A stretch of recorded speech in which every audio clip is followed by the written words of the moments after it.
I find it difficult to think of music like that, like Facade, as having been authored by a man who was later to supply sonic backdrops for the coronations of George VI and Elizabeth II, Sir William Walton. Needless to say, he wasn't Sir William when he wrote that piece. He was a 20-year-old autodidact who teamed up for the occasion with Edith, later Dame Edith Sitwell, for his only real fling in the field of musical Gallicism. Facade manages simultaneously to spoof the heart-on old-school tie traditions of Elgarian England, for which within a very few years Walton himself would become custodian-in-chief, and the pre-war attitudes of German expressionism. In particular, its target is Arnold Schoenberg's elaborately Freudian Testament of 1912, Pierrot Lunaire, and Edith Sitwell's sound is mightier than sense Dadaism, and provides, I think, the perfect foil for the stream of consciousness poetic techniques employed in Pierrot. The 20s produced a lot of satire, really, and a good deal of rather more serious comment on the work of other men in other times as well. During the decade, most every new idiom bore a hyphen and the prefix neo, neoclassic, neo-baroque, or whatever. But William Walton would shortly find his true vocation through a return to large-scale structures and a post-romantic harmonic idiom. In fact, Facade relates to the works of Walton's early maturity, such as Belshazzar's Feast or the First Symphony, much as Eliot's Prufrock poems to Murder in the Cathedral. And among Walton's contemporaries, there were other men who, after some casual one-work stands with a variety of the available isms, hit upon a musical voice that was neither conventionally romantic nor prototypically neoclassic, and single-mindedly went about perfecting a technique to support it. One of these men was Paul Hindemith, who for 40 years almost labored to perfect a style that in its own way is as identifiable instantly, as individual as that of Mendelssohn or Bruckner or Karl Orff, maybe. In part, this consistency related to a theory of composition that Hindemith formulated in the 30s and 40s, a system in accordance with which he then rewrote many of his earlier works, having disavowed and withdrawn their original versions. One such disavowal and rewrite involved his mammoth song cycle of 1923, Das Marienleben, The Life of Mary, based on the poems of Rilke. In fact, Hindemith contributed a long essay in 1948 advertising the inherent superiority of his later version. But we're going to perform excerpts from the original version now because a few niceties of voice leading aside, I happen to feel that the official composer-approved edition of 1948, while a work of great skill certainly, is on the whole an exercise in calculated reverence. The 1923 version, on the other hand, is a work of tremendous intensity and fervor. Hindemith usually was at his best with religious subjects, and here, in what is quite possibly the greatest song cycle ever written, also the longest, by the way, it takes well over an hour to perform in toto, Hindemith devotes himself to the life of the Virgin with a combination of ardor and asceticism that looks back to the music of the early Renaissance, a music of linear and rhythmic independence that had peaked with the 15th century Netherlands school. No music had ever sounded remotely like this before, and since Hindemith's method was, in a sense, a dead end, a backwater, a law unto itself, really, and since Hindemith himself was a man with many pupils but very few disciples, probably no music ever will again.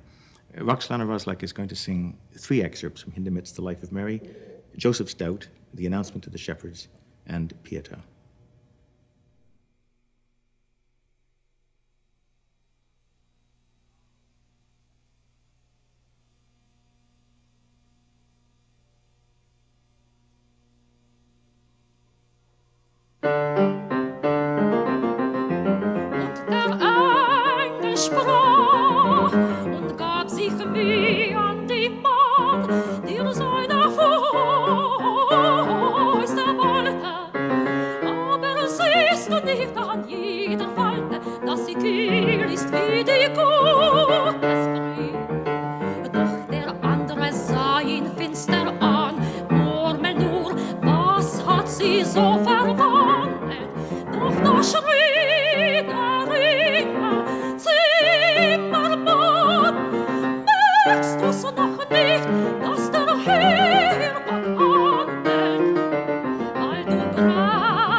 Aus dem gleichen Holz Blatter treiben macht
und ist so ungeheuer und Licht, dass mir das tiefe Firmament nicht bergen liegt.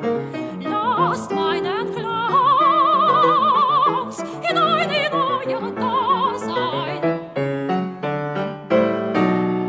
Oh, die dunklen Blicke, die dunklen Herzen, nachtige Geschicke, die euch erfielen, Hirten, wie allein bin ich in euch. Auf einmal wird mir Raum, standet ihr nicht, der große Brand, war feinen Schatten. Ja, das kommt von mir. Ihr Unerschrockenen, oh, wüsstet ihr, wie jetzt auf eurem Schauen in die Sichte die Zukunft scheint. In diesem starken Lichte wird viel geschehen. Ui, Vertrau ist in ihr seid verschwiegen. Ui, Gläubigen redet ihr alles. Blut und Regen spricht der Vögelzug, der Wind und was ihr seid. Ganz überwieg und wer so reiten kann, sieht was der dann. Ihr haltet nicht die Dinge auf, inzwischen Raum, in Bosen dieser Quellen. So wie seine Luft durch einen Engel stimmt, so treibt durch euch das Erdgeschoss. Und wenn ein Dorngestreu aufflammte plötzlich, wird der noch sehen, die ewige euch rufen.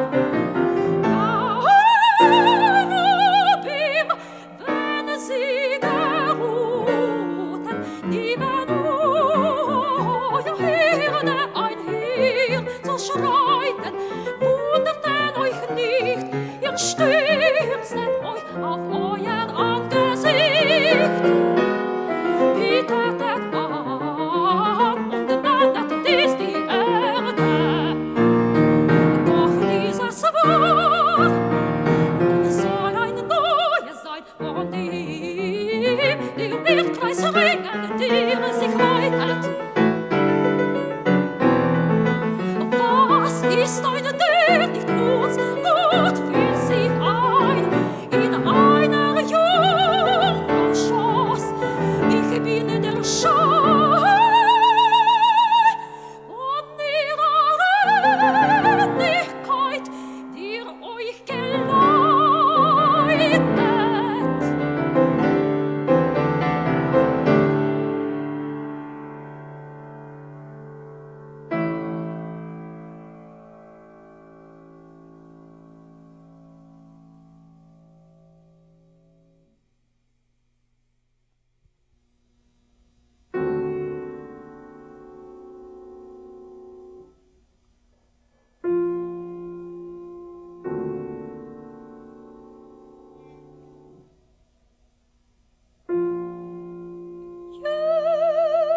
Jetzt wird mein Elend voll.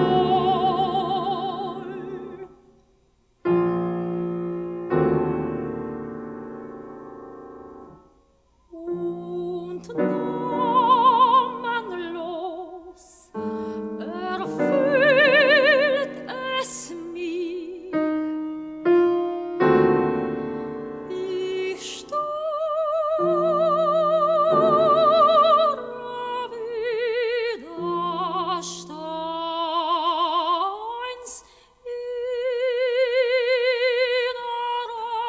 inneres Stadt.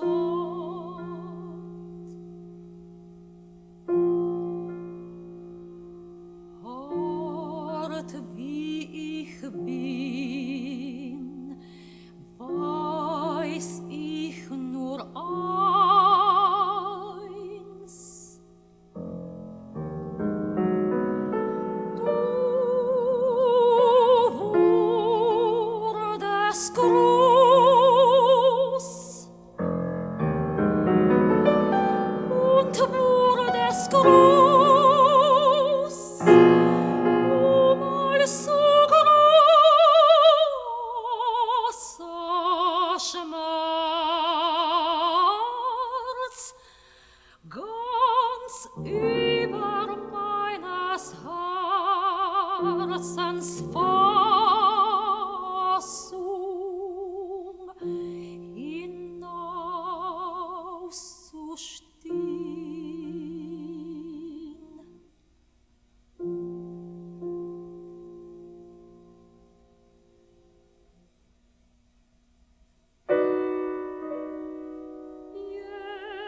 Jetzt liegst du